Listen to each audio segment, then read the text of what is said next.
देखो देखो, नरेंद्र मोदी जी ने यमुना जी में स्नान किया। किसी ने फोटो ले ली पाइप की, किसी ने पाइप की फोटो ले ली, मोदी जी कहते मैं तो नहीं जाऊंगा। मगर मैं आपको एक ही बता रहा हूँ, क्योंकि दो हिंदुस्तान, एक असली हिंदुस्तान यमुना जी वाला, बेरोजगारी का, भूख का, पेपर लीक का, वो वाला, और दूसरा नरेंद्र मोदी जी वाला, अंबानी का, अदानी का चमकता हुआ हिंदुस्तान। और फिर मोदी जी आते कहते हैं आपको कि भैया देखो, बिहार के युवाओं, आजकल आप रील देखते हो, बीजेपी ने डेटा को इतना कम पैसे में दिया है, इतना दाम कम कर दिया है कि बिहार का हर युवा इंस्टाग्राम की रील देख सकता है, फेसबुक पे जा सकता है, ट्विटर पे जा सकता है। मोदी जी आप ये भी बता दीजिए कि आपने अंबानी जी को जियो का लाइसेंस देकर कितना पैसा दिया है। आप ये भी बता दीजिए कि ये डेटा फ्री में नहीं दिया जा रहा है, ये डेटा बिहार की जनता अपना पैसा देकर खरीदती है और पैसा अंबानी जी की जेब में जाता है। ये आपने अपने भाषण में क्यों नहीं बताया? तो ड्रामा चल रहा है, एक तरफ नोटबंदी बिहार के छोटे छोटे व्यापारियों को खत्म कर दिया, गलत जीएसटी लागू कर दी, फिर 5-6 साल बाद बोलते हैं देखो भैया अब मैं आपको दिवाली का गिफ्ट दूंगा, जीएसटी को कम करूंगा। 5 साल आपने, 7 साल आपने खून चूसा, और फिर आप कहते हैं दिवाली का तोहफा दूंगा। बिहार के युवाओं से कहते हो कि देखो हमने आपको कम रेट में डेटा दिया, मगर बिहार के युवाओं से आप ये नहीं कहते हो कि आप 24 घंटा इंस्टाग्राम पे इसलिए हो क्योंकि हमने आपको नौकरी दी थी, मोदी सरकार ने दी थी, सरकार ने वो नौकरी। क्या आप क्या सोचते हो? आपका प्रधानमंत्री, हमारा प्रधानमंत्री कह रहा है कि बिहार के युवाओं को बहुत फायदा दिलवाया, आप जितना टाइम इंस्टाग्राम पे रहना चाहते हो रह सकते हो। बड़ी गौर से क्या सोचते हो कि बिहार के युवा को इंस्टाग्राम से फायदा हो रहा है क्या? फेसबुक पे बैठकर रील देखकर बिहार की प्रगति हो रही है क्या? नहीं, इनको देना पड़ रहा है, क्योंकि अगर आप, इन्होंने आपका टाइम जाया नहीं किया, इंस्टाग्राम पे आपको नहीं रखा, फेसबुक पे आपको नहीं रखा, तो आप प्रधानमंत्री जी के घर के सामने, नीतीश जी के घर के सामने पहुंच जाओगे और कहोगे भैया हमें रोजगार दो। आपको घुमाया जा रहा है, आपको सपना दिखाया जा रहा है, रील में कुछ है नहीं आपके लिए। 1-2 लोग इंस्टाग्राम बने, इन्फ्लुएंसर बनेंगे, 1-2 लोग इन्फ्लुएंसर बनेंगे और फिर 1-2 साल बाद वो भी बेरोजगारी में डूब जाएंगे। एकदम सही बात। सच्चाई है कि पूरी की पूरी सरकार, चाहे वो मोदी जी की हो, नीतीश जी की हो, ये 2-3 अरबपतियों के लिए चलाई जा रही है। एकदम सही बात। और इसमें किसान भूखा मर जाए, बैल के तरह मुड़ी हिला रहा है, युवा एग्जाम पास करे ना करे, बेरोजगार रह जाए, नजर आएगा कुछ, कोई अस्पताल में मर जाए, इनको कोई फर्क नहीं पड़ता। इनको सिर्फ आपकी जमीन चाहिए, आपका पैसा चाहिए और आपका भविष्य चाहिए। और आजकल नई चीज चली है, ये जो भी आपको मिला है, ये चुनाव हो रहा है ना, यहाँ पे बिहार में चुनाव हो रहा है ना, तेजस्वी जी को चीफ मिनिस्टर चुना जा रहा है ना, चुना जा रहा है ना, ये पूरा चल रहा है। ये क्यों चल रहा है?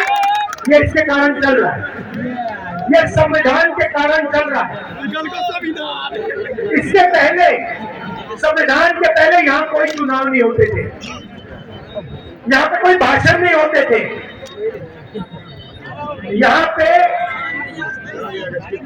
जो भी राजा महाराजाओं को चाहिए होता था वो होता था।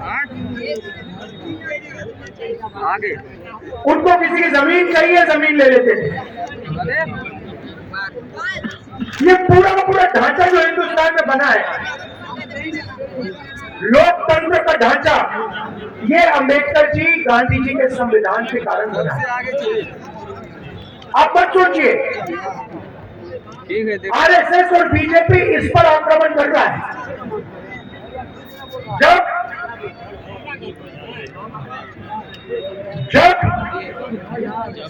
वोट चोरी की बात होती है, संविधान पर आक्रमण हो रहा है।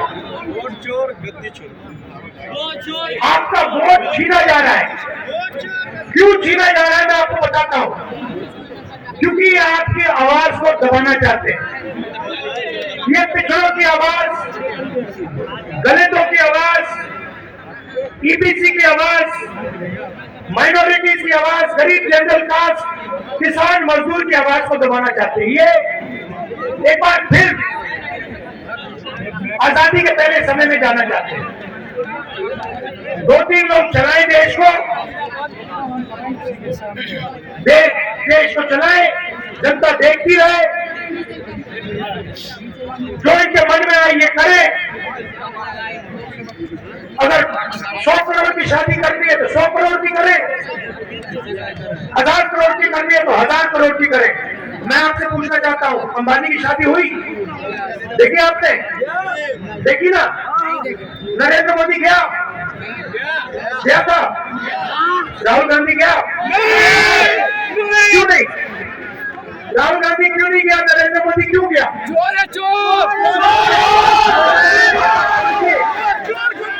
नरेंद्र मोदी जी उनका औजार है।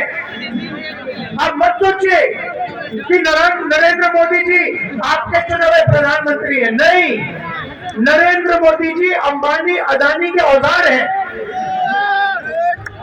वो उनके लिए रास्ता खोलते हैं। जीएसटी उनके लिए, नोटबंदी उनके लिए, 1 रुपए में जमीन, बिहार की जमीन उनके लिए, धारावी की जमीन उनके लिए। तो ये हो रहा है। और आप ये भी मत सोचिए कि नीतीश जी सरकार चलाते हैं। अगर हमारे ईबीसी भाई और बहनों यहाँ जो हो, अब ये सोच रहे हो कि नीतीश जी सरकार चलाते हैं, आप गलतफहमी में हो। सरकार रिमोट कंट्रोल से चलती है। सरकार मोदी जी, अमित शाह जी चलाते हैं और उनको जो चाहिए वो होता है। यहाँ पे गठबंधन के चीफ मिनिस्टर तेजस्वी जी बनेंगे, मैं आपको बता रहा हूँ।